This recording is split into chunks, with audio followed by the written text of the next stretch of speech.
día vamos a continuar. Ya habíamos empezado con los temas de... Habíamos empezado con el tema de la parte hepática, ¿no? Y nos va a servir en este momento para seguir con la línea de hipertensión portal. Entonces vamos a tratar hipertensión portal, ascitis como primeros temas, porque son las complicaciones de lo que hablamos anteriormente cuando hablamos de insuficiencia hepática. Entonces, hablamos de insuficiencia hepática y lo definimos claramente las dos situaciones diferentes, ¿no? Mientras que la insuficiencia hepática aguda, ¿no?, trataba de, básicamente, alteración en la función hepática que te podía llevar a la muerte del paciente. Entonces, mientras que cuando hablábamos de insuficiencia hepática crónica, hablábamos ya mayor de 6 meses, no solamente había trastorno en la función, sino también trastornos morfológicos. Había alteración a nivel celular del hepatocito y esto nos llevaba a la presentación de estos micronódulos y macronódulos. Los micronódulos menores de 3 milímetros, macronódulos mayores de 4 milímetros.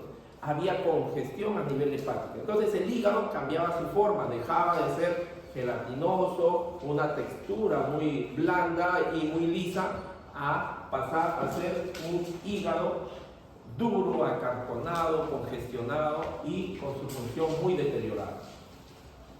Entonces, mientras el hígado está teniendo estos cambios, que son para peor, ya sabemos que dentro de ellos, si hablábamos también de lo que era la circulación, ¿no? Hablábamos de la triada portal, donde circulaba tanto arteria, vena y también el conducto biliar.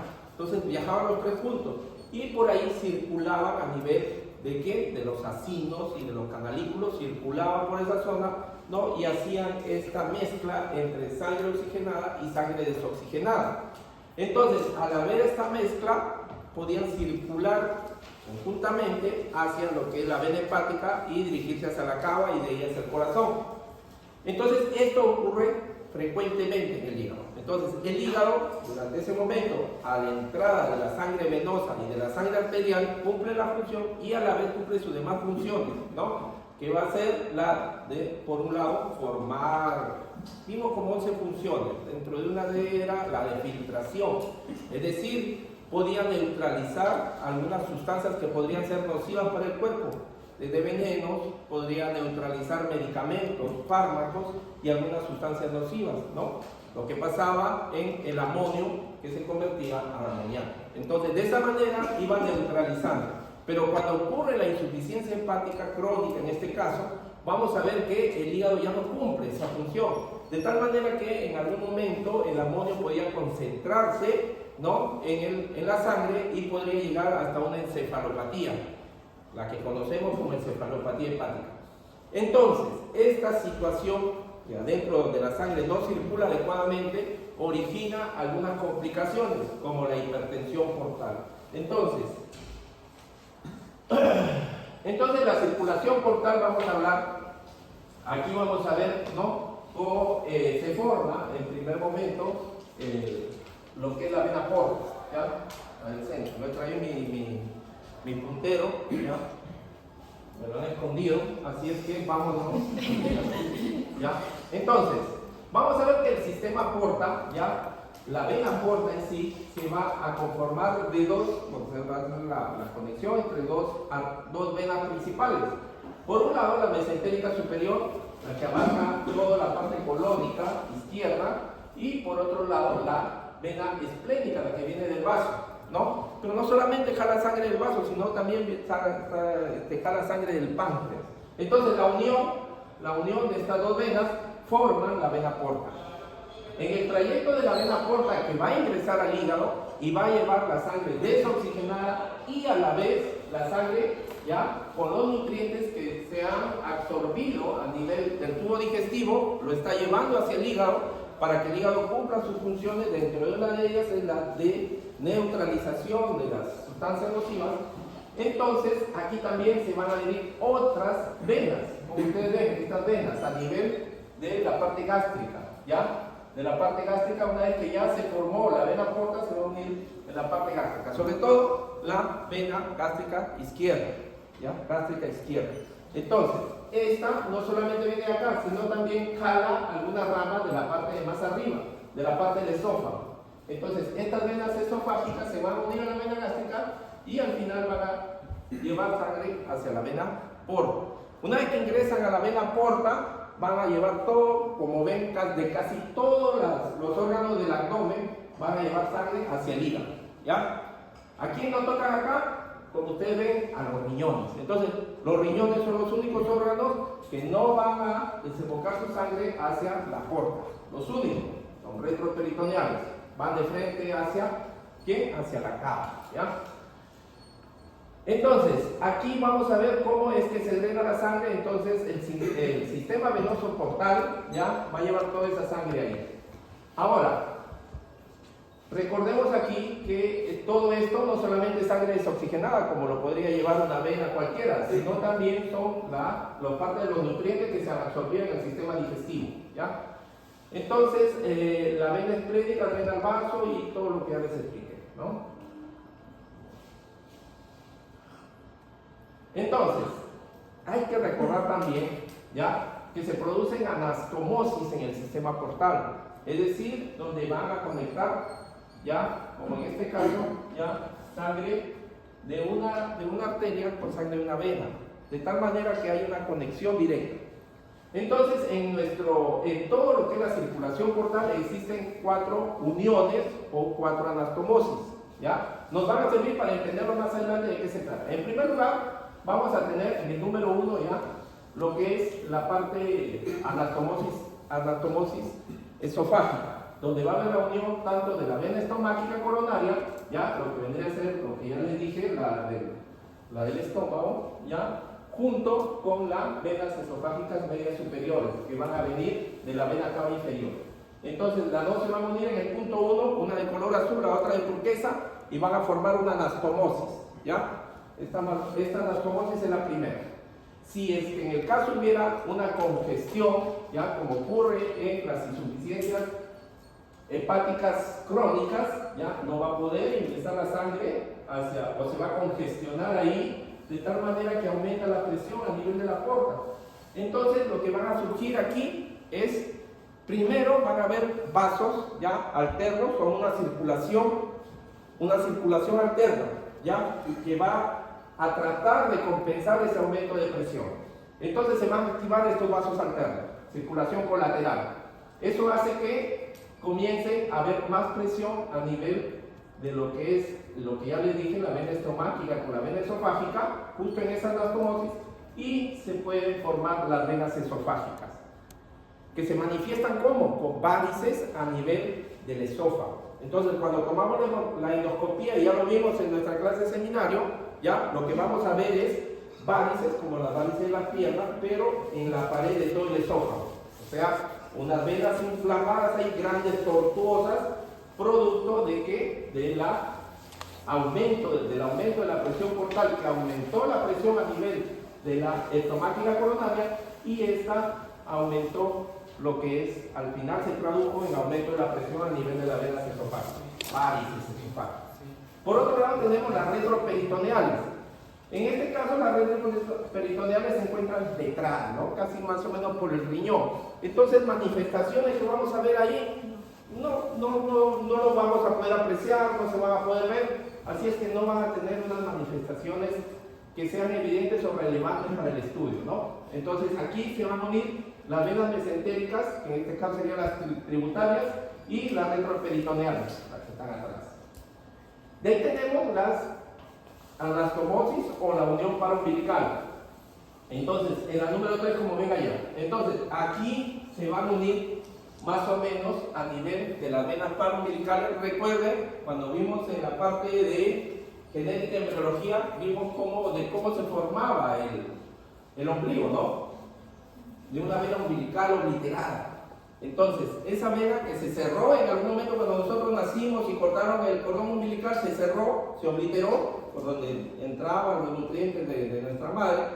En este momento, debido a esta congestión que se ha producido a nivel de la porta, comienza a funcionar como un vaso colateral para poder desfogar esa sangre que se encuentra congestionada. Entonces comienza a activarse esta anastomosis. Entonces, ¿qué es lo que nos va a crear? Dilatación venosa, puede haber caput medusae. O sea, ya se activan estas venas a nivel del ombligo o alrededor del ombligo, y lo que vamos a tener es varices a nivel de esa zona. ¿Se van a ver como las varices de las piernas?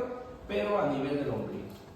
Y en la parte hemorroidal también tenemos, ya, justo en esta zona, donde vamos a ver que aquí se van a unir las tributarias de la vena mesentérica inferior, la que hemos visto aquí, la que irriga la parte izquierda de lo que es el colon sigmoides, colon descendente y la mitad del colon transverso, se va a unir con las tributarias de la vena mesentérica media inferior, ¿ya? Entonces, todas estas uniones o anastomosis las vamos a ver reflejadas al momento que vamos a ver la sintomatología de la hipertensión portal, que nos va a ser muy útil. Entonces, si se van a inflamar las venas hemorroidales, ¿qué es lo que va a pasar? Hemorroides.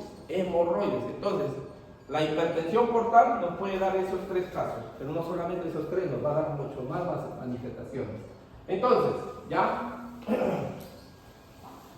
Entonces, normalmente, ¿ya? La vena porta te puede manejar presiones entre 5 y 2 milímetros de mercurio. Ese es lo normal. Cuando hablamos de hipertensión portal, hablamos que presiones aumentan superior a 5 milímetros de mercurio. Entonces, esta hipertensión portal es una complicación importante de la cirrosis. Y ya sabemos que la cirrosis es la insuficiencia hepática crónica, pero ya en sus últimas fases. ¿Ya? Cuando hay otras manifestaciones, hipertensión portal, vamos a encontrar ascitis, vamos a encontrar encefalopatías y todo eso. Entonces, ¿cuáles son los procesos hemodinámicos que vamos a encontrar en una hipertensión portal? Lo que vamos a encontrar, aumento de la resistencia hepática al flujo sanguíneo, ¿no? Entonces, cuando vemos un hígado normal, el paso de sangre está liberado, la sangre pasa normal. Pero conforme va cambiando su estructura, se va congestionando este hígado, no va a permitir el paso de la sangre correctamente. Y en ese momento lo que va a hacer es congestionar la vena porta. Entonces la vena porta que debe ingresar y debe llevar sangre de regreso hacia el corazón, no lo está haciendo correctamente. Entonces, ¿qué es lo que va a pasar también? Aquí el flujo sanguíneo esplánico consecutivo va a haber una vasodilatación. Entonces, al haber mayor congestión, ocurre una mala información a nivel de los vasos sanguíneos y los vasos que irrigan todo el sistema digestivo se van a vasodilatar. ¿Por qué? Por un mecanismo de compensación, ¿no? Erróneo en esos casos. Entonces, aquí vemos ya cómo, ya les dije, se podrían formar las varices a nivel de la vena umbilical, ¿no? La parte de la medusa, como dicen.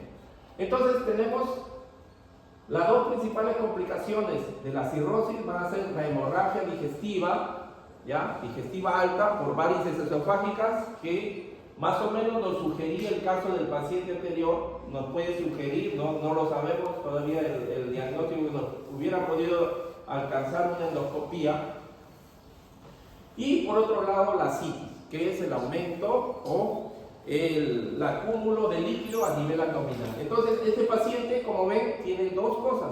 Por un lado, tiene el aumento de la presión portal, porque ya está manifestando una consecuencia de ellas. Y por otro lado, ven cómo el abdomen está distendido, con presencia de la irrigación.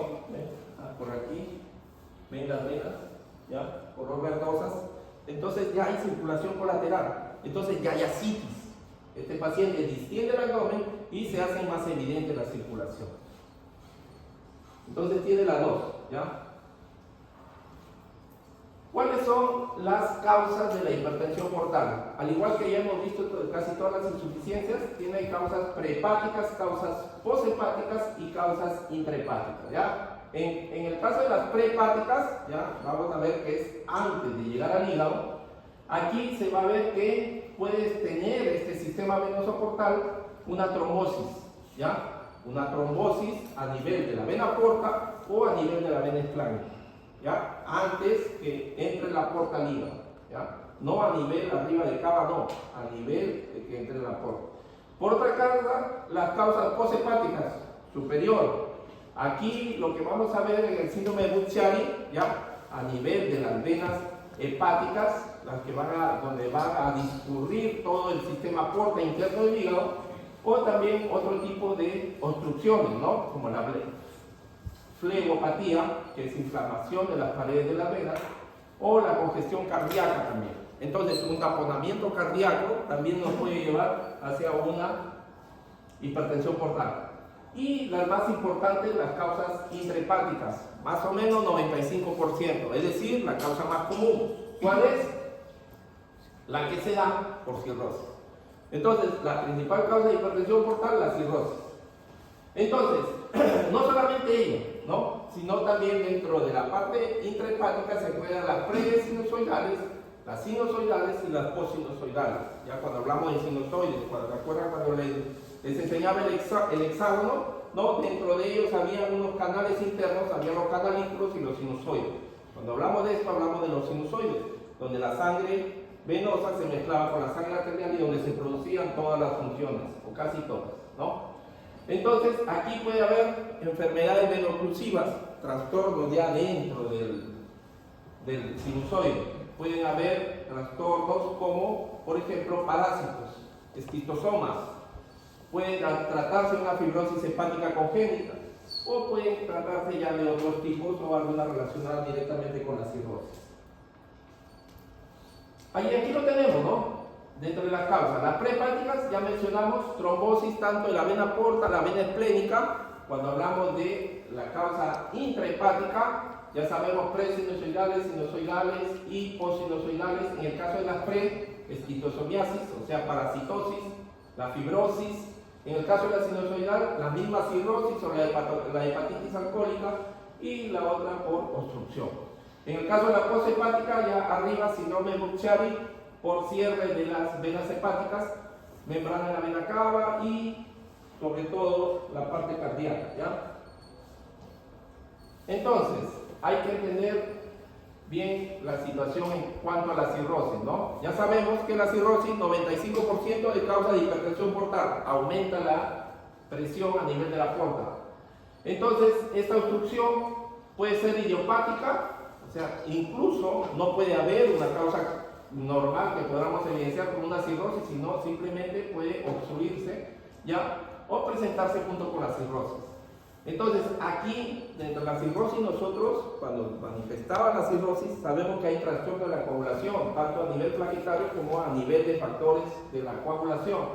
Entonces, este trastorno puede causar trombosis ya a nivel de la vena porta y también puede causar otros trastornos como deficiencia de proteína C, deficiencia de proteína S, antitrombina, factor 5 de Leiden y otras anomalías que están relacionadas con la producción de protrombina.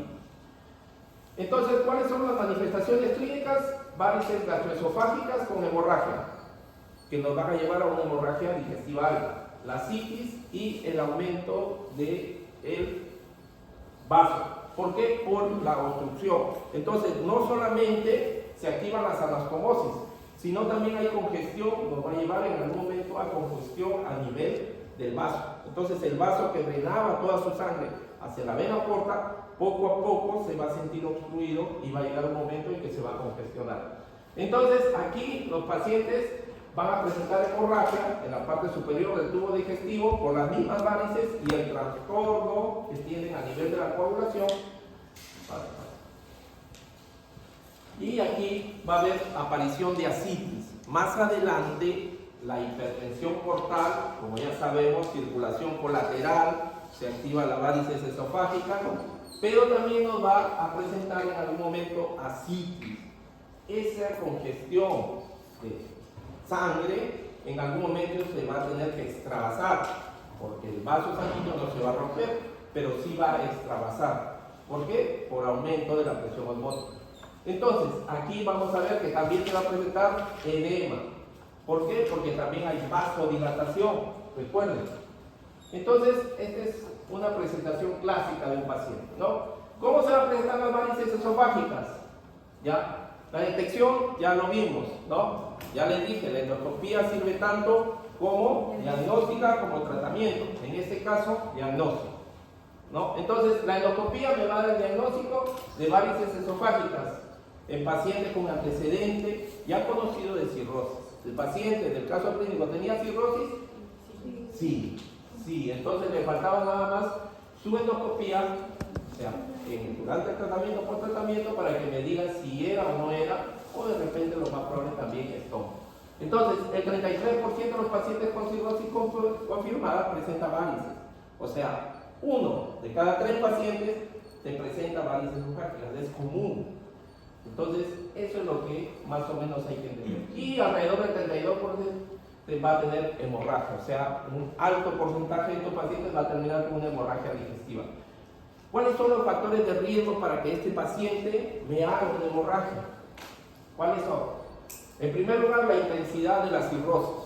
Entonces, de acuerdo a los trastornos que me pueden estar alrededor de la cirrosis, como son trastornos a nivel de la función hepática y trastornos a nivel de la coagulación, ya lo que vamos a mencionar en el slide. Por otro lado, el punto máximo de la presión en cuña de la vena hepática. Entonces, la vena hepática tiene una presión. Mientras más alterada está la presión, mucho más se van a ver los factores de riesgo, porque van a dilatarse tanto estas venas esofágicas, que pueden hacer que se fracturen, se rompan mucho más rápido. El tamaño y la ubicación de las varices y algunos estigmas endoscópicos. Entonces, es muy importante porque la endoscopía me va a permitir saber el diámetro de estas varices. Las varices pueden ser tan grandes que pueden cerrarte la luz del esófago. Entonces, ahí en esos casos, ya el paciente tiene que ir a una cirugía. ¿Para qué? Para disminuir la presión, clampar ahí un poco las venas esofágicas y encontrar una circulación colateral. ¿Ya? Aquí también va a haber manchas hematoquísticas, eritema difuso, color azuloso, manchas rojo cereza o blancas a nivel de los pezones. Va a haber personas con forma tensa de ascitis que están expuestas también a un mayor peligro de hemorragia de las varices. Entonces, ¿qué es lo que tenemos aquí? El paciente clásico, una ascitis con distensión abdominal extrema, con circulación, vemos aquí los vasos sanguíneos bien marcados. Entonces, eso es característico de un paciente. Entonces, la ascitis ¿se da automáticamente? No, es un proceso. Es un proceso. Entonces este paciente comienza con los años a llenar de a poco, de a poco, de a poco. Al comienzo el paciente no te va a manifestar problema. El paciente lo manifiesta ya cuando en el abdomen ya tiene 2 o 3 litros de líquido. Ahí recién ya comienza a ser molestoso para él. O el paciente que está acostado en su cama y se da la vuelta y siente que hay agua en su abdomen. Ahí recién el paciente manifiesta la enfermedad. ¿Cómo hacemos el diagnóstico? ¿Cómo hacemos el diagnóstico de hipertensión portal? Entonces ya sabemos en la historia clínica que es un paciente cirrótico. Esto nos va a ayudar bastante, ¿no? Causa de cirrosis, la más común en Perú. Insuficiencia hepática crónica. Alcoholismo. Entonces dentro del historial clínico yo tengo que tener más o menos. Puede ser que no lo tenga. Puede ser que sea un paciente que lo tenga por hepatitis B o hepatitis C. O puede ser por otros casos. ¿Ya? Entonces, aquí, ya en el caso de los cirróticos, me va a presentar trombocitopenia, disminución del número de plaquetas. Puede presentar esplenomegalia o sugerimiento de ascitis o surgimiento de ascitis. Es decir, como ya sabemos, si se va a congestionar el vaso, yo al momento de la palpación voy a tocar acá una cosa dura, ¿no? Es el vaso que se va a congestionar y se va a endurar. Por otro lado, las encefalopatías que van junto casi a la cirrosis. Entonces, pacientes que por lo general decaen, mejoran así. Estos pacientes van así. Entonces, cuando hay un paciente con cirrosis, tiene que tener extremo cuidado en la alimentación sobre todo y que tome sus medicamentos. Por otro lado, ya, las varices esofágicas que se presentan, como ya les dije, 33% hacen hemorragia y 33% y el resto no. Entonces, lo que vamos a tener es que no necesariamente el hecho de que presente el paciente varices esofágicas van a sangrar, porque hay un porcentaje que no lo hace. Entonces, si el paciente no está diagnosticado con anterioridad, vamos a ver que cualquiera de estas manifestaciones va a ser motivo de valoración adicional para determinar si existe hipertensión portal o hepatopatía. En este caso, las varices se van a identificar por endoscopía, quien nos va a dar el diagnóstico de la endoscopía, y también nos puede ayudar la tomografía o la resonancia para ver cómo está el hígado, ¿ya? Porque el hígado, lastimablemente, solamente por imagenología yo me puedo dar o me voy a dar cuenta si está congestionado o no. Entonces va a haber también, vamos a poder detectar cambios en la circulación colateral, como les decía, ¿no? Entonces, aquí cuando la presión a nivel de la vena porta sube a mayor de 12 milímetros con 12 milímetros de mercurio, ahí recién va a correr riesgo de hemorragia. Cuando sube la presión mayor de 12 milímetros de mercurio, y hablamos de una distensión tremenda a nivel de la arteria. ¿Ya? Recordemos que la presión, si bien sale del corazón 120 sobre 80, ¿ya? Al recorrido todo llega hasta los capilares, en los capilares decae la presión y esa presión ya no la recupera. Por eso es que la presión llega al corazón con 0. En el hígado llega a 5 y llega al corazón a 0. Entonces son presiones muy bajas que maneja la vena porta y la vena cava. Hasta ahí ya entendemos más o menos la hipertensión portal que se da por congestión a nivel de los vasos del hígado. Ahora la ascitis. Entonces, si bien la circulación colateral se altera, ya sabemos que a nivel de la vena umbilical también hay aumento de la presión. Entonces vamos a ver que hay varios vasos que están congestionados y aumentados de presión. Entonces, como les digo, en algún momento va a ocurrir extravasación del intravascular al extravascular. ¿Y eso nos lleva a qué? A ascitis. Entonces, la ascitis se da por la extravasación de líquido, en este caso de linfa, hacia el extravascular. Y se va a juntar en la cavidad abdominal. Entonces, acumulación de líquido en la cavidad peritoneal, ascitis, ¿ya? Ascitis. ¿Cuál es la causa? Hipertensión portal, ¿ya? Entonces, esta va a estar relacionada directamente con cirrosis o incluso puede haber también, ¿no?, a tumores o algún otro trastorno. Entonces, ¿qué es lo que vamos a encontrar? Va a ser un proceso, no es que se dé la ascitis directamente, ¿no? Si el paciente tiene un diagnóstico adecuado, ya un diagnóstico a tiempo, entonces este paciente puede manejar su vida adecuadamente, ¿no?, con todos los cuidados del caso. Pero si el paciente no tiene un buen diagnóstico, no tiene un buen cuidado y sigue con los malos hábitos, ¿no?, tomar licor, tomar muchos medicamentos, llevar una vida desordenada, va a seguir estos pasos. Entonces, ¿qué es lo que va a hacer primero? Primero, el incremento de la resistencia hepática. Ya hablamos, si hay congestión a nivel del hígado, va a haber resistencia, no va a dejar pasar el flujo de sangre venoso. En segundo lugar, aumento de la presión portal, ya quedó claro todo eso. Entonces, aumenta la presión portal mayor de 5 milímetros de mercurio. Por otro lado, se va a presentar una vasodilatación a nivel del sistema arterial espláncnico. Entonces, también va a haber alteración a nivel arterial. ¿Por qué? Por lo que ya les mencionaba. Con una medida compensatoria, si hay una disminución del flujo en uno de los órganos más grandes que hay, va a haber una respuesta con una vasodilatación. Va a haber entonces un aumento en la afluencia venosa portal, va a haber un aumento en la producción de la linfa espláncnica, ¿ya? Se va a aumentar la producción debido a la congestión que está sufriendo, no está pasando la sangre hacia el corazón. Y se va a retener sodio, se va a desencadenar el sistema renina, angiotensina, aldosterona, por la producción esta, y va a haber la aparición hiperaldosteronismo. ¿Y eso qué causa? Retención de líquido, ya sabemos, ¿no? Va a causar retención de líquido y sodio. Entonces comienza el paciente a retener gran cantidad de líquido y a orinar poco. Por otro lado, esta retención de líquido hace que se acumule líquido. Pero este líquido no se va a acumular en los pies, no se va a acumular en las manos, como normalmente pasa, sino va a haber una expansión del líquido extracelular y edema periférico y ascitis en un primer momento. Entonces, aquí lo que vamos a ver es que se junta el líquido en cavidad abdominal. Este paciente cirrótico ya poco a poco se va a ir consumiendo. Es decir, va a ocurrir que ese paciente va adelgazando, pero sin embargo su abdomen va a ir creciendo, creciendo y creciendo. Y eso es lo que pasa, ¿no?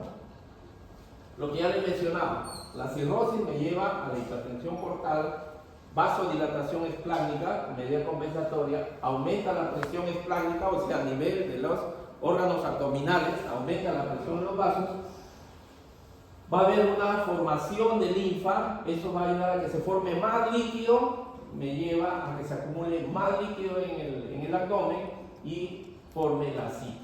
Posteriormente ya desencadena también, entra a tallar el sistema renina-angiotensina, entra a tallar la parte vascular arterial, retiene sodio y aumenta el volumen y esto se vuelve un círculo vicioso. Entonces estos pacientes, como parte del tratamiento, se les restringe líquido. Un paciente con ascitis, parte del tratamiento se le restringe sodio, No puede comer mucha sal o se lo van a comer desabridos los alimentos y con bajo volumen de líquido. La citis en un paciente pediátrico es reversible. No, la citis ya es manifestación de hipertensión portal. No, pero por ejemplo en el guachorro. Pero el guachorro con trastorno a nivel. En este caso, si tú lo mejoras en la enfermedad de fondo, que es el guachorro, que está haciendo el problema de la citis, entonces mejora el paciente. Pero si la citis se produce por hipertensión portal, ya no hay retroceso.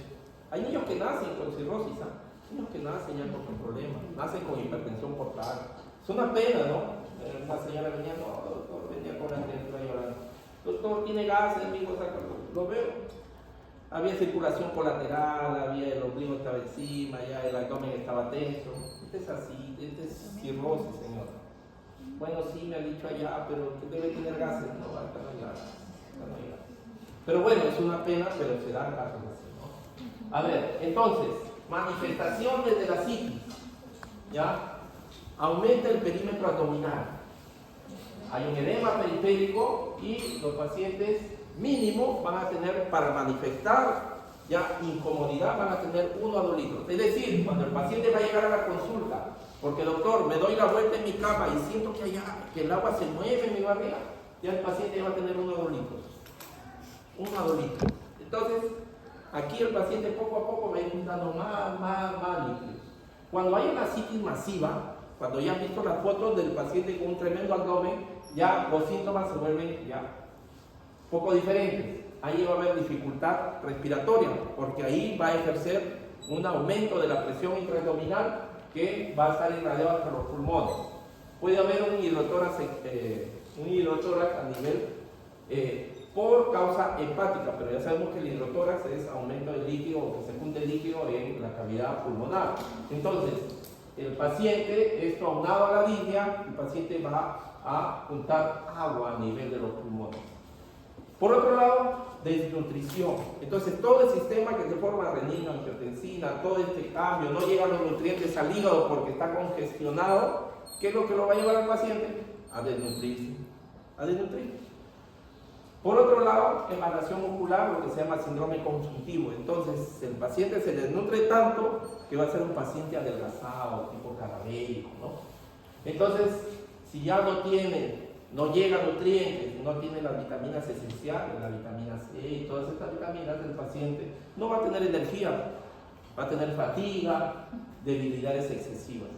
Todo esto nos lleva, ¿por qué? Por la insuficiencia hepática crónica. ¿Cuál es el diagnóstico? ¿Cómo hacemos el diagnóstico de la citis? Bueno, si lo veo el paciente me dice, me doy la vuelta, entonces tiene líquido. Doctor, cada vez que salgo siento que adentro es como que me salta el agua. Así. Le tomo una ecografía, ¿ya? Y la ecografía me va a dar el diagnóstico, qué cantidad de líquido tiene el paciente en el abdomen. Una paracentesis. La paracentesis es la extracción mediante una punción en la pared abdominal, ¿no? Ingresamos con la aguja en la pared abdominal, extraemos el líquido, que puede ser terapéutica o puede ser diagnóstica. Si es muy poco, saco para enviarlo al laboratorio y ver el diagnóstico, qué está causando la acumulación de líquido. O puede ser que el paciente ya esté distendido tanto que yo tenga que meterle la aguja y tenga que sacar 2, 3, 4, 5 litros de líquido. Ya, este líquido amarillento que se está apuntando, ¿para qué? Para que disminuya la tensión abdominal y el paciente pueda siquiera parar o pueda siquiera dormir, porque es tanta la presión que puede tener el paciente, un tremendo abdomen, que hasta el estar acostado le quita la respiración por la presión que está causando. Entonces aquí los enfermos van a tener una concentración de proteína y líquido acítico menor de 1 gramo por 100 mililitros, ¿ya? Menor de 1 gramo por 100 mililitros. Eso tiene que ver mucho con lo que es, recordemos, ¿ya? Y vamos a este punto. Cuando hay insuficiencia hepática crónica, hipoalbuminemia, disminución de albúmina en la sangre. Esta disminución de albúmina en la sangre, al momento que va a salir la extravascular, nos va a dar poca proteína. Y eso es lo que vamos a encontrar en la liquidación. ¿Ya? Entonces, eso es en cuanto a hipertensión portal, asitis, que son las principales complicaciones del tema anterior que habíamos visto de insuficiencia hepática. Entonces, ¿hay otras complicaciones? Sí, ¿no? Como la encefalopatía, que es también muy importante. Pero ya les dije que el tema viene cuando el hígado no está haciendo trabajar la parte que bloquea o anula o neutraliza el amonio. Entonces el amonio se junta en la sangre, va al cerebro, encefalopatía, el paciente comienza a delirar. Entonces, lo ideal en un paciente con insuficiencia hepática, ya un paciente cirrótico, es que el paciente pueda. El paciente va a sufrir, como parte también de la cirrosis, es que el paciente se estreñe. El paciente se estreñe y las heces fecales se van a juntar en su colon. Y eso hace que él genere mucho más cantidad de amonio y tenga más tendencia a hacer encefalopatía. Entonces, ¿qué es lo que se le da al paciente? No debe estreñirse un paciente cirrótico. Entonces se le da lactulosa o se le da algún medicamento para que él pueda hacer sus deposiciones normales. Parte del tratamiento, aparte de lo que ya le dije, restricción de líquido y restricción de sal. ¿Ya? Aparte también, ya como tratamiento, hay medicamentos que disminuyen la presión a nivel de la porta. Trata de disminuir la presión. Te puede ayudar hasta cierto punto. Pero cuando ya esto ya se vuelve ya una presión demasiado alta a nivel de la porta, lo que necesita el paciente es cirugía. ¿Para qué? Para hacer algunas derivaciones, para llevar esa presión hacia otro lado. Vamos a hablar de úlcera péptica, es lo que yo les preguntaba, ¿no? ¿Qué era dispepsia, qué era gastritis y qué era úlcera? Entonces, ya ustedes saben, ¿no? Dispepsia es las manifestaciones o la sintomatología de ardor en el epigastrio, ¿ya? Gastritis, la inflamación de la capa de la mucosa gástrica. En este caso, cuando hablamos de úlcera, ya ahí cambia la cosa, ahí ya se complica estas pequeñas situaciones que se dan. Entonces aquí ya hay pérdida de la integridad, o sea, ya hay una solución de continuidad. Aquí ya se pierde la integridad de la mucosa del estómago o se puede dar también en el duodeno y produce un defecto local o una excavación a causa de una inflamación activa. ¿Ya? Aquí ya hay una inflamación. Pueden hallarse polimorfos nucleares o algún tipo de factor también inflamatorio. Entonces, aquí más del 90% de los pacientes van a tener dolor epigástrico en ayunas, que se va a conocer como dispepsia, ¿ya? Y en estos casos no necesariamente un paciente con dispepsia va a tener úlcera, ¿ya? Y que la mayoría de los pacientes con úlcera permanecen asintomáticos. Entonces, si bien el síntoma de dispepsia me puede ayudar a dar un diagnóstico, no necesariamente quien le arde la parte del epigastrio puede tener una úlcera, ¿ya? No necesariamente. Localización en la úlcera péptica, en el estómago, en el duodeno, ¿ya? Esas son las dos localizaciones principales. Son de naturaleza crónica, o sea, el hecho de que te den tratamiento y no sientas por un tiempo, pues no quiere decir que no te va a volver. Puede ser que te vuelva nuevamente. Hay gran posibilidad de que vuelva, ¿no? El malestar. Entonces tenemos que entender el tracto digestivo, ya sabemos que va desde la boca hasta el ano, ¿ya? Ese tenemos todo el tracto digestivo. Y también tenemos que entender el estómago, cuáles son sus partes para entender un poco más sobre lo que es úlcera, ¿ya? Entonces en el estómago, ya sabemos, tiene una curvatura mayor, una curvatura menor, va a tener un cardias arriba, un píloro abajo, ya los esfínteres, un fondo, un cuerpo y un ano, ¿ya? Eso que quede claro que nos va a ayudar aquí. Las secreciones, hablamos de la otra vez, secreciones eran 7 litros, aquí lo seguimos repitiendo, ¿no? Porque eran 2 litros de ingesta y formaban 9, aquí solamente hablamos de secreciones, 7 litros diarios, poco, la mínima cantidad se esparce por las heces, mientras que el resto se reabsorbe en el mismo tracto gastrointestinal, o sea, la saliva y todas las secreciones se van a absorber. En estas secreciones vamos a encontrar agua, sodio, potasio como sus componentes, ¿ya? Estos electrolitos. Va a estar controlado por factores locales, humorales, nerviosos, sistema nervioso autónomo. Entonces, para que exista secreciones, ya sabemos que hay ciertas fases, ¿no? Desde la fase cefálica, gástrica y todos estos, pero va a estar siempre predominante el sistema nervioso autónomo. Entonces la acción para lo que es la estimulación va a ser una acción parasimpática y la acción inhibidora de las secreciones se va a dar por el sistema simpático. Hay otros factores, ¿no? La presencia del pH, la osmolaridad, el quimo, ¿no? Si hay el pH mientras más bajo, o sea, mientras más ácido, va a haber aumento de secreciones en la saliva y todo eso. Y aquí tenemos las secreciones en qué cantidades se dan ya en el aparato digestivo, de las salivales, gástricas, pancreáticas, y al final tenemos un total de 7 litros, ¿ya? Entonces vemos ahí que la mayor cantidad de secreción se da a nivel gástrico y a nivel intestinal. El tubo digestivo estructuralmente son, ¿cuántas capas? 4 capas, ¿no? 4 capas, ¿ya?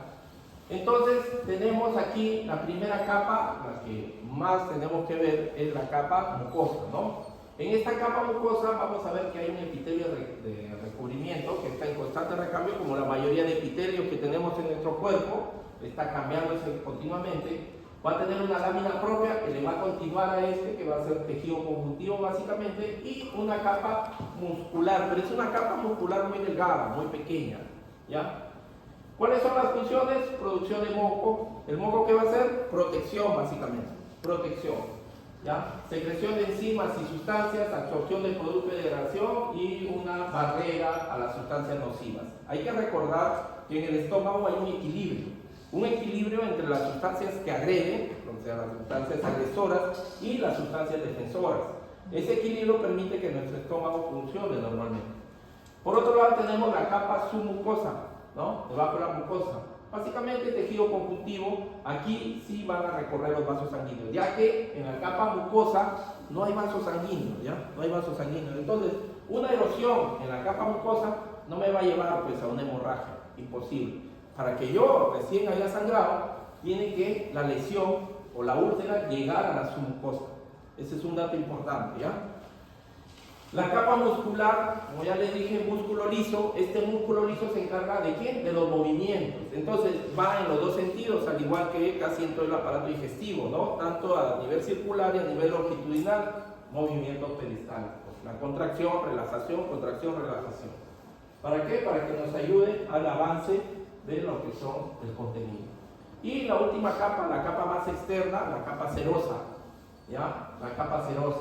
Entonces, esta capa serosa, que básicamente es peritoneo visceral, es el peritoneo que recubre ya sabemos, hay dos peritoneos, el parietal y el visceral. El parietal es el que está en la pared, y este visceral es el que recubre las vísceras, de tal manera que hacen la función de sostén para que no estén moviéndose de una para otra. Entonces, como que lo sostienen hacia la pared para que evite el movimiento. Entonces, este es un epitelio duro, ¿ya? Un epitelio plano, de tejido conjuntivo, que es una estructura básicamente de defensa, ¿ya? Entonces aquí vamos a encontrar, como ya les dije, factores agresores, factores defensores, ¿ya? Por un lado, ¿quiénes agreden? Ácido clorhídrico, el pexinógeno, la pexina, sales biliares, fármacos, el alcohol. Entonces hay factores agresores endógenos, los 4 primeros, los que nos da nuestro mismo cuerpo, y factores exógenos, ya en agresores, fármacos, alcohol, bacterias y algunos otros. Mientras que los factores de defensa, ya tenemos preepiteliales, epiteliales, subepiteliales. En el caso de los preepiteliales, los clásicos, moco, bicarbonato, los más importantes, ¿ya? Ahí también tenemos los fosfolípidos. En cuanto a los epiteliales, seguimos también, el moco también está presente, algunos transportadores iónicos, bicarbonato, uniones intracelulares que hacen que no penetre por ahí el ácido. En los subepiteliales, las proteínas de choque térmico, ya, que nos ayudan a resistir a estos cambios, péptidos y catelicidinas, que también nos van a ayudar también a lo que es a nivel subepitelial. Aquí también hay factores de crecimiento, ¿ya? Los factores de crecimiento I, los factores de crecimiento F, si es que leen un poco de Harris. Entonces, ¿qué es lo que vamos a tener? Que estructuralmente, ya, para que nosotros conozcamos dónde están estas células que están secretando continuamente estas sustancias, ya tenemos que entender que la mucosa gástrica va a estar constituido básicamente por pliegues. Dentro de estos pliegues van a haber unas pequeñas fosas, y dentro de esas fosas es donde van a estar, ¿no?, en una manera ordenada las células, las cuales van a secretar en forma de ¿qué? De glándulas gástricas. Entonces, dentro de estas cosas van a haber 4 a 5 glándulas gástricas. A nivel del cardias, ya vamos a ver que solamente el 5% van a estar de estas glándulas, ¿ya? Sobre todo las cuales van a contener células mucosas y células endógenas. En cambio, en la glucosa oxíntica vamos a ver 75% de la presencia de estas glándulas, ¿ya? Entonces va a poner gran cantidad de glándulas. Estas se van a encontrar las células del cuello mucoso, las células parietales, principales, endógenas, enterocromafines. Y en el otro 20%, y aquí las células de las mucosas y células endógenas, ¿ya? Las que segregan gastrina. Aquí están, ¿no? Aquí están a nivel de la glándula oxíntica, ¿ya? Cómo están dispuestas, ustedes ya lo han revisado al momento de revisar el tema para lo que es el seminario. Entonces, ven cómo están dispuestas a nivel de lo que es la glándula, a nivel del istmo, a nivel del cuello y a nivel de la base. Entonces, las células parietales casi siempre se van a presentar a nivel de base, ¿ya? Casi siempre. Entonces, esta es una célula parietal. Esta es una célula parietal. Como ya sabemos, la célula parietal tiene la principal función, ¿no?, de secretar el ácido clorhídrico. Entonces, para que la célula parietal secrete ácido clorhídrico, tiene que estar estimulada. En reposo se va a comportar de una manera y cuando se va a estimular se va a comportar de una manera diferente. En reposo, ¿qué es lo que vamos a tener? Vamos a tener que va a presentar túbulo vesículas, ¿ya? De forma ordenada en el citoplasma. Pegadas a estas túbulo vesículas se va a encontrar algo muy importante, que va a ser el transportador. El transportador. ¿Qué va a ser? La bomba de protones, ¿no? Hidrógeno, potasio, ATPasa, bomba de protones, ¿no? Tenemos 2 protones ahí, el hidrógeno y el potasio. Entonces esta bomba de protones es muy importante, porque esta se va a ver, al estímulo se va a activar, y la que va a cumplir gran función. Aquí también tenemos una fisura donde se van a encontrar estos canalículos, en reposo unos canalículos pequeños. Cuando se activan, los canalículos se agrandan, la fisura se abre y se van a activar, ¿quién? La bomba de sodio y potasio. La bomba, perdón, de hidrógeno, potasio, ATPasa, o sea, la bomba de protones. Entonces, la función principal de la bomba de protones, ¿cuál va a ser? Ingreso de hidrógeno, ¿no? Y esto lo va a enviar hacia la luz gástrica para que en la luz gástrica se unan y formen el ácido clorhídrico. ¿Mediante qué? Mediante el estímulo. ¿Quién va a dar el estímulo? La gastrina, la acetilcolina y la histamina. Por eso que tiene los receptores aquí en lo que es su membrana, ¿ya? Entonces estos estímulos van a venir desde la sangre. Entonces tenemos algo así, ¿no? La sangre que va a traer los estímulos, tenemos la célula que se va a encontrar en la pared gástrica y tenemos la luz encima donde se va a secretar lo que es el ácido, ¿no? Muy importante la célula parietal. ¿Cuál es el mecanismo entonces? ¿Cuál va a ser el estímulo? ¿No? ¿Cuál va a ser el estímulo, Eva? Claro, ¿no? La comida. Entonces el estímulo va a ser la comida, ¿no? Y se va a cumplir ciertas fases. En una primera fase, la fase cefálica, donde va a secretar acetilcolina, una fase gástrica donde se secreta gastrina, histamina, la cual van a ir al sistema cardiovascular, y la fase intestinal que secreta somatostatina, ¿ya? Y estos van a viajar hacia dónde? Hacia la sangre, y en la sangre van a ir hacia los receptores, produciendo la estimulación de las células. Entonces, se van a estimular estas células y va a comenzar la secreción. Entonces, ¿qué es lo que va a pasar? A nivel de las células parietales, o también llamadas oxínticas, ¿ya? Una vez que estas se van a estimular, van a secretar ácido clorhídrico y van a secretar factores intrínsecos, ¿no? El factor intrínseco, porque es tan importante. Entonces, el factor intrínseco es importante ¿para qué? ¿Absorción de qué? De la vitamina B12. Si no hay vitamina B12, no hay factor intrínseco, ¿qué pasa? Anemia megaloblástica, ¿no? Ya sabemos por las clases anteriores. Entonces, Por eso es tan importante, ¿ya?, que esté el estómago, ya tenga estas células, no solamente por el ácido clorhídrico, sino por el factor intrínseco. Que hay pacientes a los cuales se les extirparon el corazón por un cáncer gástrico, este otro, se les tiene que dar factor intrínseco o se les puede dar ya la vitamina B, la vitamina B12, para que suplan la falta de factor intrínseco, ¿ya? Esta cantidad, ¿cuánto más o menos? 20 miliequivalentes de ácido clorhídrico por hora, para que vean la gran cantidad. Entonces tenemos otras células ahí, como las células epiteliales, que se encargan de la secreción del moco y bicarbonato, que son estos componentes esenciales de la defensa de la mucosa gástrica. Las células principales secretan pexinógeno, la célula G, gastrina, las enterocromafines, histamina H2, y la parte neuronal y la del antro, somatostatina, que también son importantes. Entonces, para que vean ahí en qué parte están ubicadas y lo que secretan. Y aquí también te va a dar ya más detallado, ya, tanto los tipos celulares, las células que secretan, la sustancia que van a secretar, dónde se va a dar el estímulo. Entonces, como ya le decíamos, el estímulo es, ¿quién? Gastrina, ¿qué más? Acetilcolina, entonces ahí va a ser el estímulo, ya, el estímulo para la liberación, lo que ya les mencionaba, y la función de la secreción, cuáles son las sustancias que van a secretar, ya, y cuál es su función sobre todo, ya lo vemos con más detenimiento.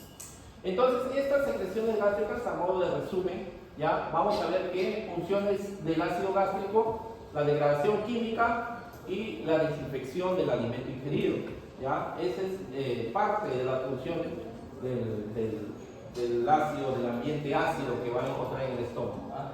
Hay que recordar que la pexina se encarga de la degradación de la proteína, ¿ya? Eso es muy importante, eso es un dato importante. Por otro lado, ¿ya?, el ácido gástrico, ¿cómo es que se forma este ácido? Ya les había avanzado un poco y aquí lo va a decir ya de forma detallada, ¿no? Entonces, aquí, ¿qué vamos a encontrar? El transportador HK, bomba de protones, hidrógeno, potasio, ATPasa, ¿ya? Se va a ir, va a tener la gran función de la producción de ácido clorhídrico. Entonces aquí el CO2, está un poco confuso, vamos a ver, ¿ya? Aquí, ¿qué es lo que va a pasar? ¿Ya? ¿Qué es lo que va a pasar? Al haber el estímulo, ¿ya? El estímulo es de la sangre, es la mucosa celular, y aquí es el claro. Entonces, la luz estomacal, ¿no? La luz del estómago. Entonces, ¿qué es lo que va a pasar? En un primer momento hay un transportador que no necesita energía, ¿ya?, el cual va a dejar ingresar cloro al estímulo, ¿ah? Posterior al estímulo, ingresa cloro y deja salir el bicarbonato que viene de la unión del CO2 más H2O, forma esta sustancia, deja escapar el bicarbonato a la calle y se suelta un hidrógeno, ¿no? Porque la suma de estos dos da el H2CO3. El hidrógeno va a ir hacia la bomba de protones y ahí encontramos la bomba de protones, ¿no? Hidrógeno, potasio, ATPasa. Esa es la más importante en la producción de ácido clorhídrico. Entonces deja escapar al ion hidrógeno, mientras que el cloro se va por otra vía y va directamente hacia lo que es la luz intestinal. Y aquí es donde se van a unir y van a formar el ácido gástrico, ácido clorhídrico. Esa es la parte importante. Por ejemplo, en los medicamentos encontramos inhibidor de la bomba de protones, que en la actualidad es el principal medicamento que nos va a ayudar al tratamiento tanto de la gastritis, dispepsia y úlcera péptica. De eso se trata. Entonces, esta úlcera péptica, ¿ya? Entonces, aquí ya sabemos, dentro de las gástricas y la duodenal es la más frecuente, ¿ya? Afecta, es tan distribuida a nivel mundial que la úlcera péptica puede afectar hasta el 10% de la población en algunas poblaciones, ¿no? Poblaciones europeas, Centroamérica, del Asia, cada una tiene diferentes porcentajes, ¿no? Tiene que ver mucho también con el desarrollo industrial, con el trabajo, el estrés, ¿no? Y todo eso. Entonces, la duodenal es 5 veces más frecuente, como ya les dije, es más frecuente en edades más adultas. ¿ya? 30, 60 años, casi siempre es el pico de edad donde va a actuar. Pero podría dar en un niño, un niño no tiene estrés, no tiene aire, no tiene... ¿Podría dar en bebitos? No, ¿podría dar no tiene estrés? ¿O sí? ¿Sí? ¿Ah? ¿Se estresa un bebito? ¿Sí se estresa? ¿Sí se estresa? Un bebito se estresa. Si al bebito lo sacan por cesárea y se pasa todo el movimiento de la operación, tiene que ponerlo en la incubadora, fíjate que no se estresa. La enfermedad que puede estar sufriendo, todo esto va en conjunto.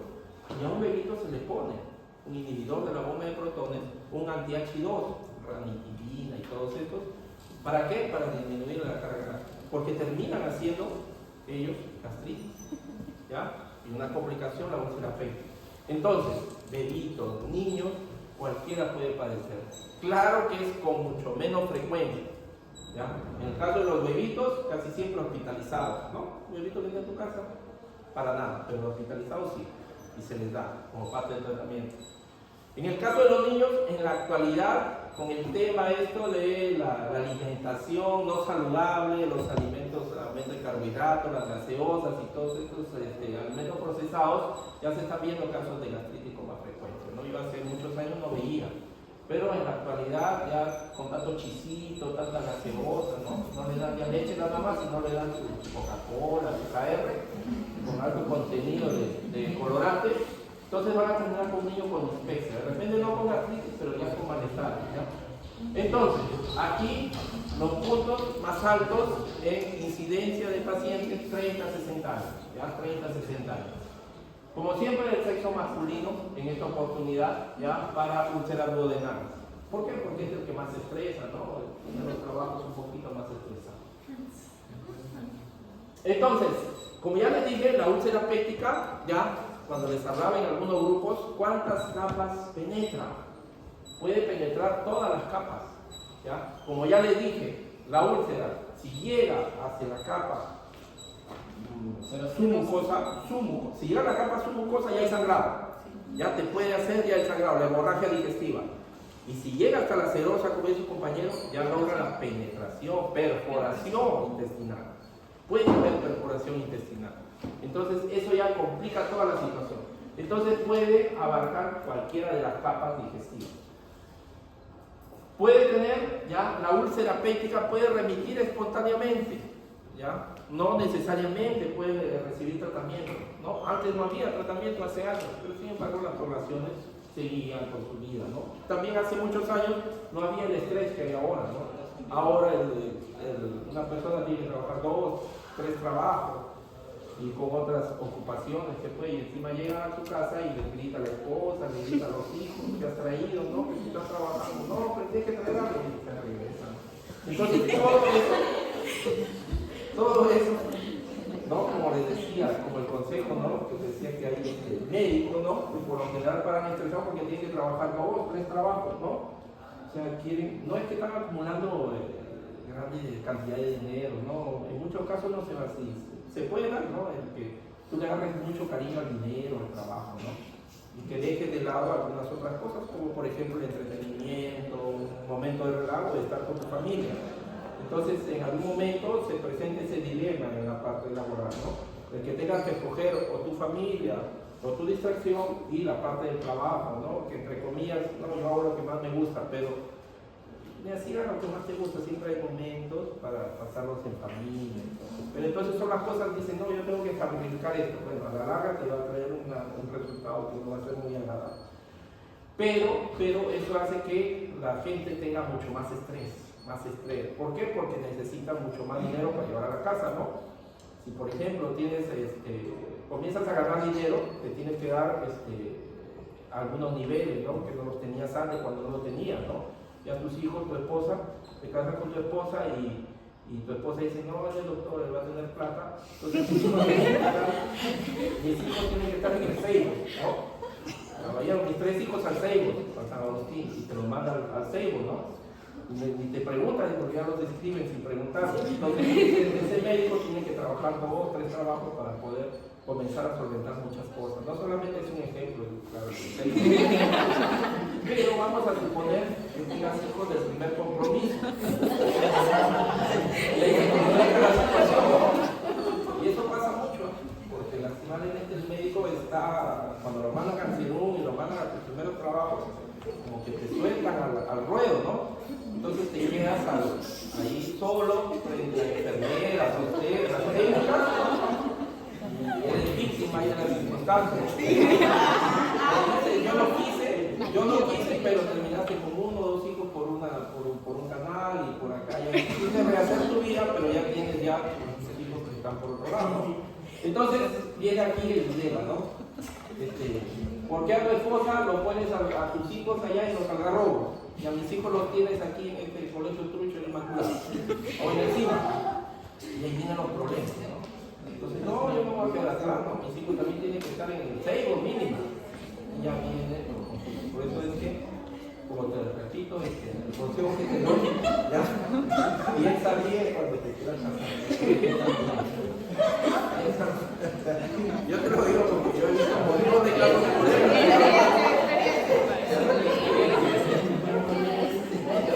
conmigo no ha pasado, pero yo digo que eso es lo que yo veo más y se relaciona con el estrés que puede subir un trabajador un médico, ¿no?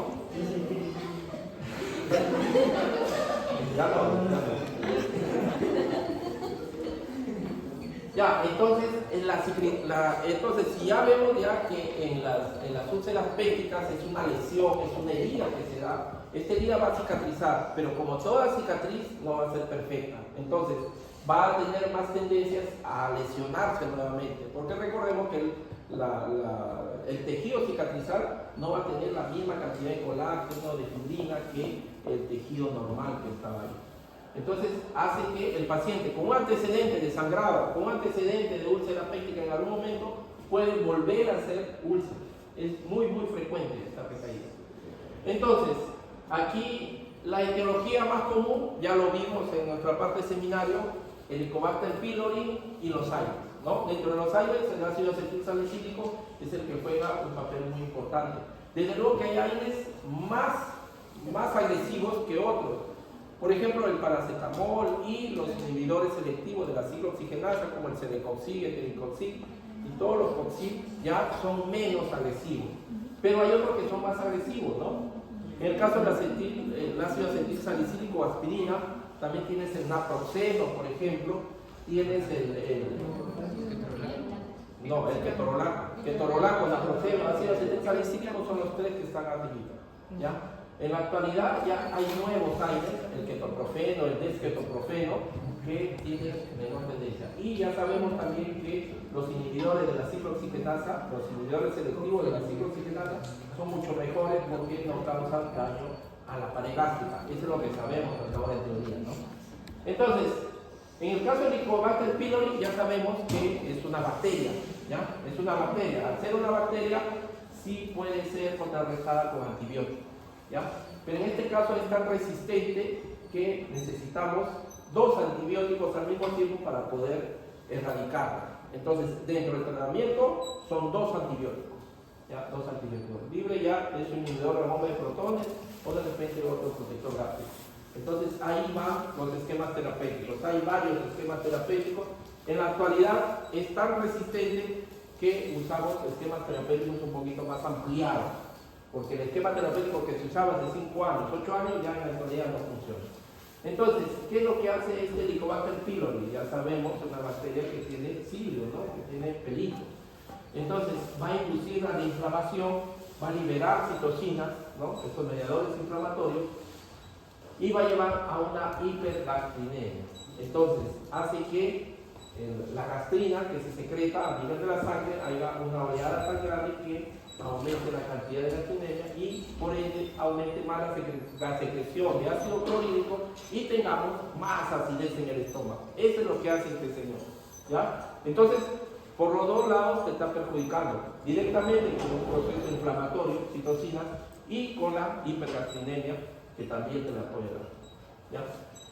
puede llevar a metaplasia gástrica, lo que ya les decía, ¿no? Las displasias, las transformaciones de las células. Entonces, el cáncer se puede llevar a un cáncer gástrico si lo tiene por mucho tiempo.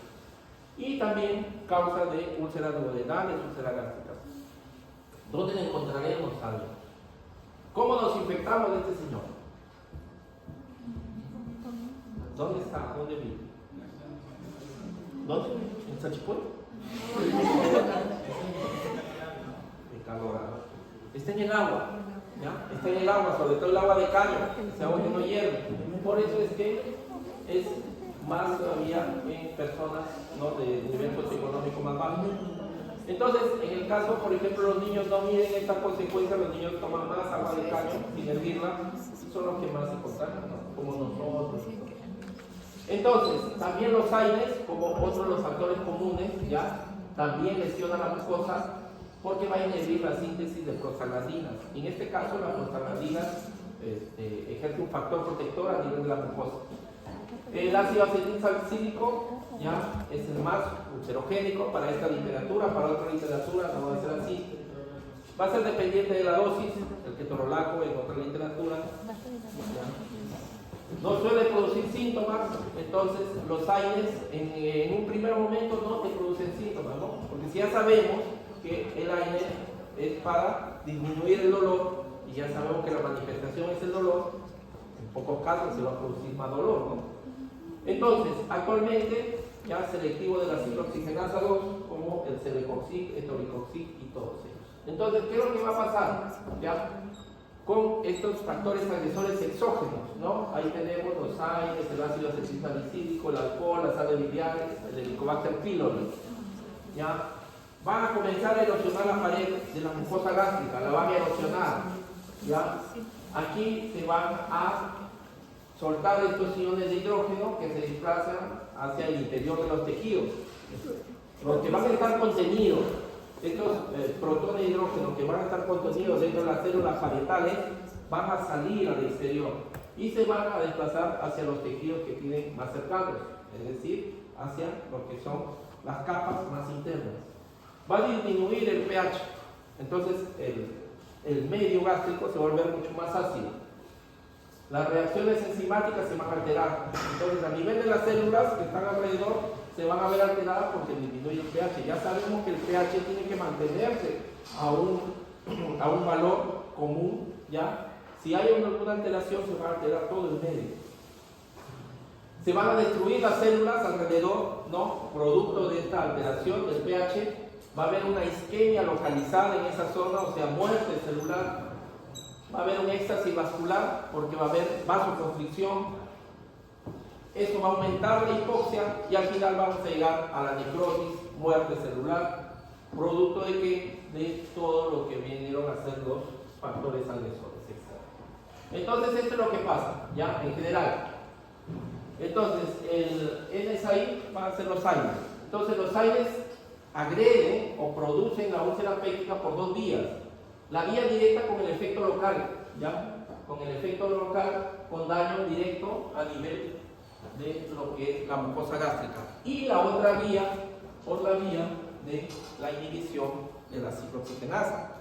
Entonces, aquí vamos a ver que los efectos sistémicos disminuyen la ciclooxigenasa la COX-1.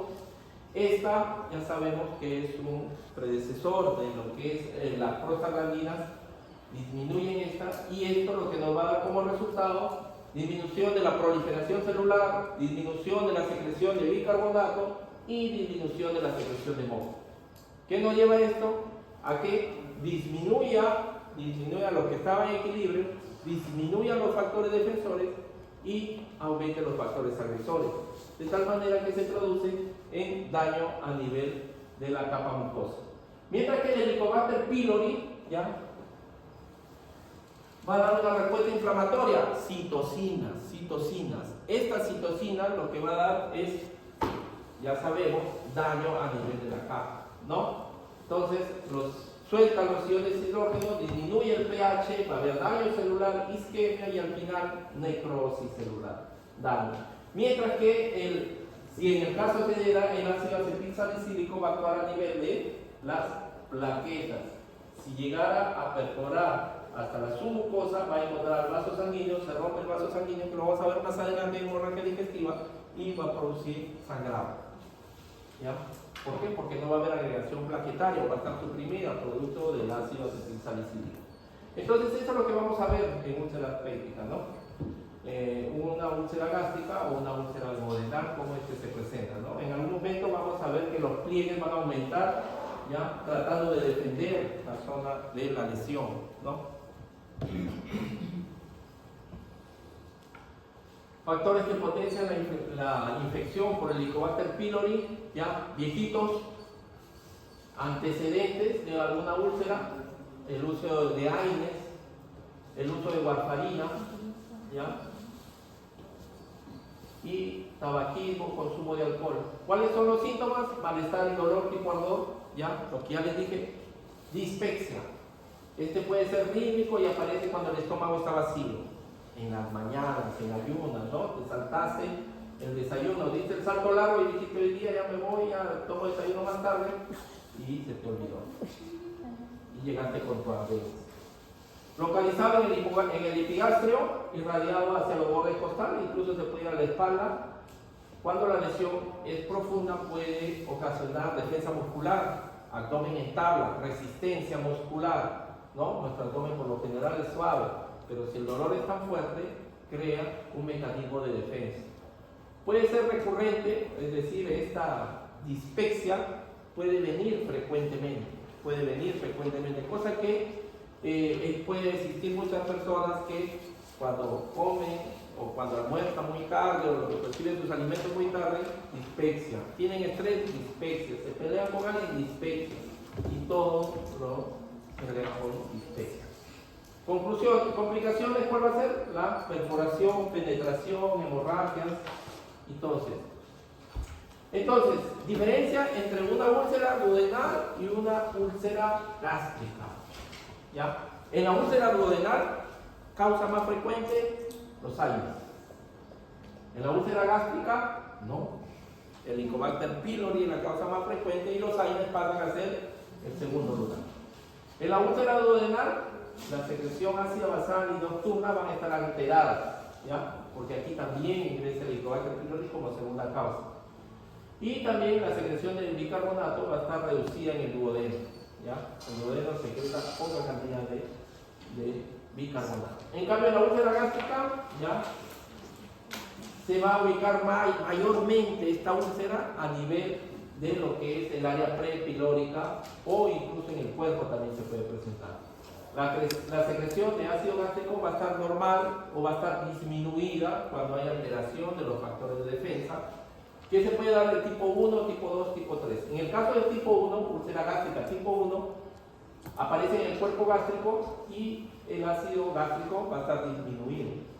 Imagínate una úlcera con ácido gástrico disminuido, ¿no?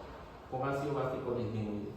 En el caso del tipo 2, aparece en el antro y aquí el ácido gástrico va a estar reducido o puede estar normal. Y la de tipo 3 aparece 3 centímetros del píloro y la producción de ácido va a ser normal o va a ser excesiva. ¿Ya? Hasta ahí lo que es úlcera péptica, para no cansarlos. Déjenme marcar mi salida. No me pagan.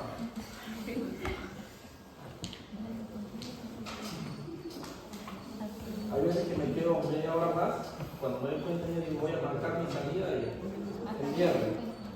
Ya no te deja marcar la salida. Y perdí toda mi tarde que me la pasé acá, no me la marcaron.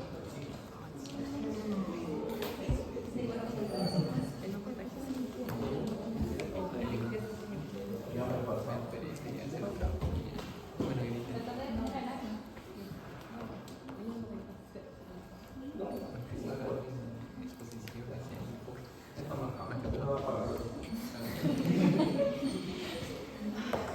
Ya. Entonces, cuando hablamos de hemorragia digestiva, ya sabemos y ya les había explicado que es un trastorno que obliga a la hospitalización. Pero no podemos hablar plenamente de hospitalización porque si la hemorragia digestiva es limitada y es pequeña, no necesita incluso hospitalización. Entonces, mucho va a depender del estado del paciente. Entonces, si el paciente, como le dije en algún momento, está compensado, si el paciente no hay una alteración hemodinámica, entonces se puede manejar externamente al hospital. Pero si puede pasar que el paciente está hemodinámicamente inestable o puede darse el caso que tenga factores de riesgo como trastorno de la coagulación, o puede el paciente, si bien puede estar hemodinámicamente estable, pero tiene factores agregados como enfermedades de fondo, un anciano, el paciente se tiene que quedar en lo que es hospitalización para recibir ¿qué? Pues endoscopía. ¿Por qué? Porque puede ser un cáncer, como ya les hablaba en un momento. No necesariamente se puede dar por el Helicobacter pylori, por ahí que son los más comunes. Se puede dar por un CA, un cáncer. Y para eso nos sirve la endoscopía, para sacarlo de la duda. Entonces, si bien en el caso que tuvimos, del caso clínico, nos lleva todo a pensar a que es una hemorragia digestiva alta a nivel gástrico, ¿no? Producido por aire, también no podemos dejar de lado que, porque el paciente tenía cirrosis, puede tener unas varices esofágicas y que salen las varices esofágicas. No lo sabemos. O puede ser que el paciente, como ya es un adulto, ya el paciente es adulto mayor, está entrando a la adultez, entonces este paciente puede también tener un cáncer gástrico que se está manifestando como una hemorragia digestiva. ¿Quién nos va a sacar de la duda? La endoscopía. Entonces puede ser una hemorragia sintomática, se puede presentar con rectorragia, hematoquesia, o puede presentarse con una hemorragia digestiva oculta. Hemorragia digestiva con sangre oculta en ese, para lo cual yo necesito un examen, un análisis. ¿Cuál análisis?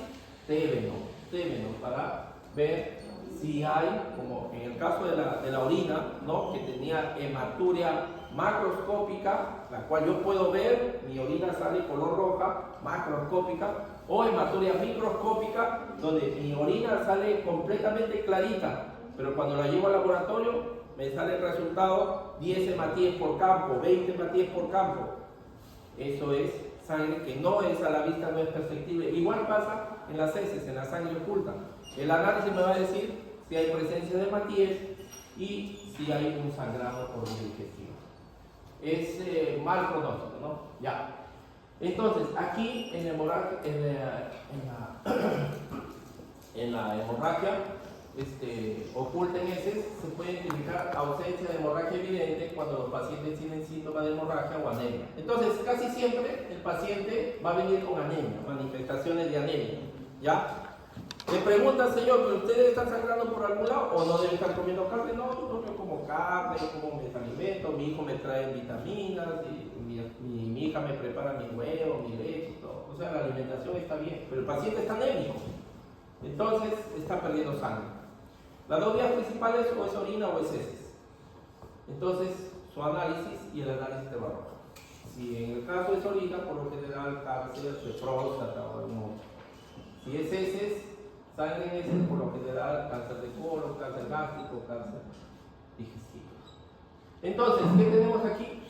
Se va a presentar con anemias, con mareos, síncope, sensación de inestabilidad, una angina, una disnea, o con un examen sistémico con anemia que ferropénica. Característica de la anemia ferropénica, hipocrómica, ¿qué más? Microcítica. Hipocrómica microcítica. ¿Ya? Entonces, ya saben, mortalidad 5 a 10%, el que te sangre el estómago, ha bajado, antes llegaba hasta el 50%. ¿Por qué? Como ya les dije, ¿no? El alcance de la medicina, ¿no? Hay hospitales que no pueden tener un gastroenterólogo. ¿Quién te hace la endoscopía?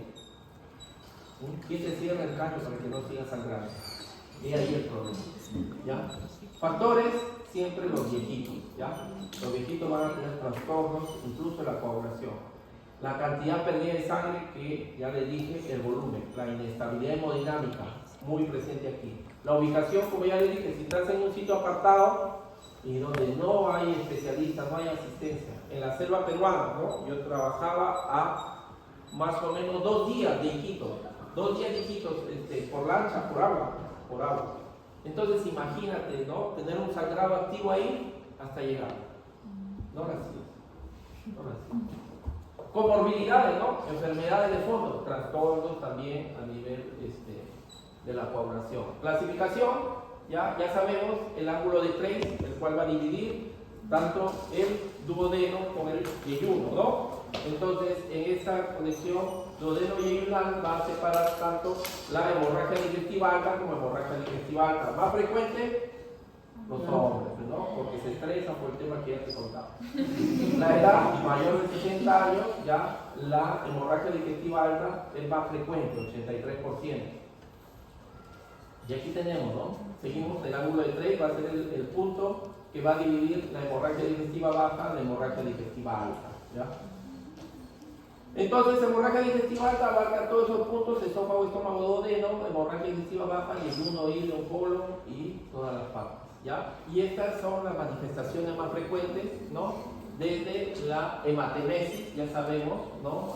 Emisión de sangre por la boca, ya la melena, estas deposiciones, color negras, negruzcas, alquitranadas, pegajosas y muy malolientes, características. Si no presenta esas características, solamente es negra, no es melena, ¿ya? Había una señora una vez que me trajo, me dijo: doctor, mire lo que ha hecho mi bebé, y las heces eran muy negras, eran negras, ¿no? Pero no eran muy malolientes ni pegajosas. Me parece que el niño había chupado un plumón negro, porque al análisis salió negativo. No, entonces uno tiene que, no solamente porque ve negro y se asusta, no, hay que tomarlo todo con calma. Entonces, ¿cómo es que se produce? Igual, de la misma manera. Entonces se produce lesión cuando llega la submucosa, cuando llega la lesión, pasa de la mucosa a la submucosa, ahí se va a encontrar con el vaso sanguíneo. Ahí recién ya produce la hemorragia. Si no pasa la submucosa, no hay hemorragia. No hay hemorragia, sigue siendo nada más una úlcera. Entonces, mecanismo fisiopatológico, ya les hablé en algún momento sobre los varoreceptores, ¿no? Cuando comienza a bajar nuestro volumen de sangre, se activan los varoreceptores, los quimioreceptores, envían información, ¿no? En el caso de los quimioreceptores, cuando disminuyen los niveles de oxígeno y aumentan los niveles de CO2. Entonces se activan, envían información ya desde el seno carotídeo, donde están ubicados, y hacia el cerebro, y el cerebro envía lo que son ya las respuestas compensatorias, ¿no? Aumento de hiperventilación, aumento de la vasoconstricción, las catecolaminas, para tratar de aumentar el gasto cardíaco y aumentar la presión arterial. Ya sabemos, presión arterial es gasto cardíaco por resistencia vascular periférica.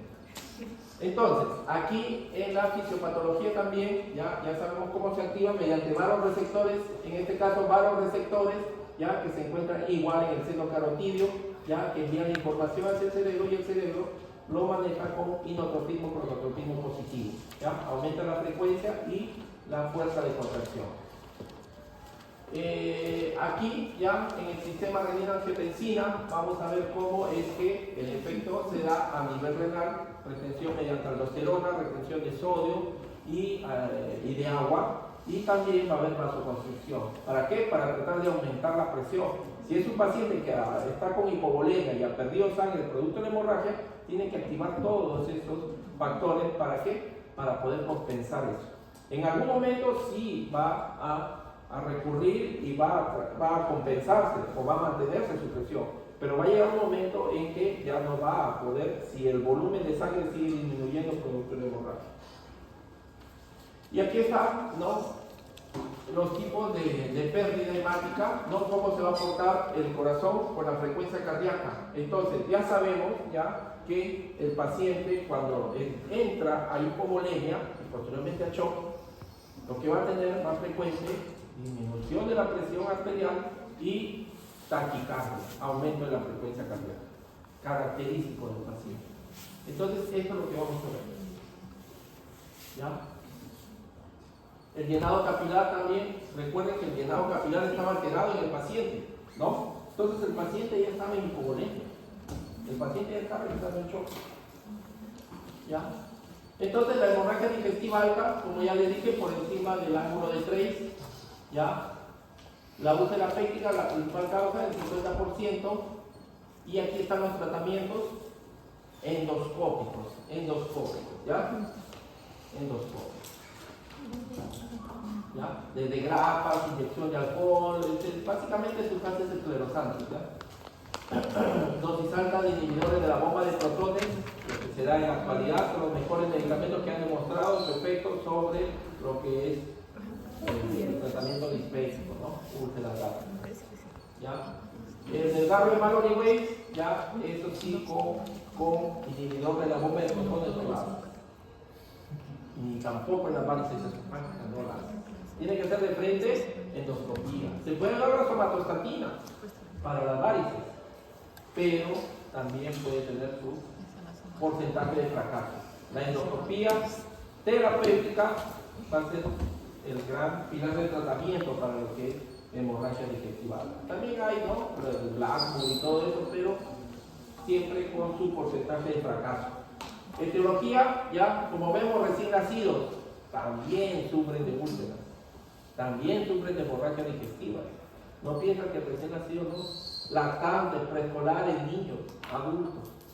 ¿Ya? Y el Mallory Weiss, ya sabemos, ya, producto de una caja, de una maniobra de Valsalva que aumenta la presión intraabdominal, puede producirse una lesión, tipo una rasgadura. ¿A nivel de quién? Del cardio, ¿no? De la unión del esófago con el estómago. ¿Ya? Y esta puede sangrar. Las varices esofágicas, ya sabemos, por el aumento de la presión portal, activan las arterias colaterales, las venas colaterales, esta circulación colateral, esta anastomosis llega a aumentar, ¿ya?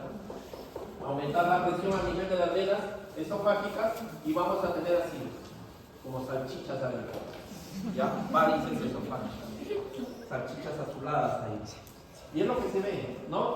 El endoscopista ve así es el endoscopista. Entonces, puede incluso hasta cerrarse la luz del esófago, ¿ya? Lo que aumenta la posibilidad de sangrar por un desgarro. ¿Ya? En el caso de esofagitis, ya estas son las causas, el reflujo gastroesofágico, muy común aquí, ¿ya? El reflujo gastroesofágico también está dentro de los problemas dispépticos, ¿ya? Pero no vamos a hablar de eso. Cirugías, el vómito, medicamentos, ya, todo eso. Manifestaciones clínicas, hay que diferenciar la hemoptisis de la hematemesis, creo que estaba en la pregunta del seminario. En el caso de la hemoptisis, ya el sangrado sí sale por la boca, pero seguido de la tos, pacientes con tuberculosis frecuentemente. Y en el caso de la hematemesis, ya la sangre sale solita, sin siquiera llamar. En el caso de la hemorragia digestiva baja, ya sabes, es menos frecuente, tiene una mortalidad baja, solamente el 5%. Las causas en un porcentaje desconocido, pero la más común, ¿cuál es? Diverticulosis. ¿Ya? Estas son las causas. Enfermedad diverticular, la primera causa, ¿ya? 85%. Esta es la clasificación, ¿ya?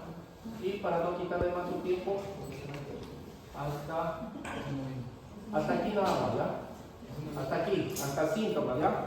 Hasta síntomas, ¿ya? Porque hay más diapositivas, pero ya no entran al examen, hasta síntomas.